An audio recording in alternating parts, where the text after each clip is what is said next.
Now, in order to understand the culture, you have to look and study how women were treated 15 centuries ago, not only in Arabia, but also in Persia, and the Byzantine Empire or the Roman Empire, which were the two superpowers at the time. So look at how women were treated, and then compare that with what Islam brought. In Arabia, a person who was told that his wife gave birth to a baby girl, he would have wished that a truck hit him instead of having a girl. Because having girls in the family, having women in the family was a disgrace, was something shameful. Allah described this in the Quran, where Allah says, "And when one of them is informed of the birth of a female, his face becomes dark and he suppresses grief. He hides himself from the people because of the ill of which he was been informed. Should he keep it in humiliation or bury it in the ground?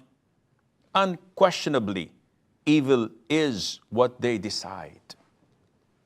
Imagine that the Arabs, whenever they were blessed with a baby girl, once she was 6 or 7 years of age, they would take her and bury her alive, so that they won't be ashamed of what she chooses in the future, or the shame that she would bring to her family, so they think. Women used to be inherited like furniture and like wealth and like property. So if a man dies, his wife is inherited by his sons. They allow her to marry or not. They allow her to go out or not. She has no right, none whatsoever. Women did not inherit. Only the men inherited those who died. Women had no choice, had no voice, had no weight in the community and the society. Islam came to change all of that. And the change was so radical, yet so effective, that within less than 23 years, and this is the span of the Prophet's message, alayhi salatu wasalam, he stayed among his people for only 23 years.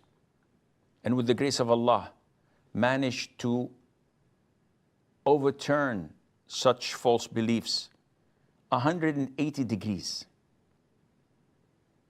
The women had a right to inherit, had a right to refuse being married to someone they don't want, had the right to seek separation from a husband they dislike through khula'. Women had the right to keep their name, unlike what's happening in non-Muslim countries. When a woman gets married, she's stripped of her own family name and obliged and forced to take her husband's name. Islam prohibits this and says that a woman has the right to sell and buy, to own and possess, and to keep her name.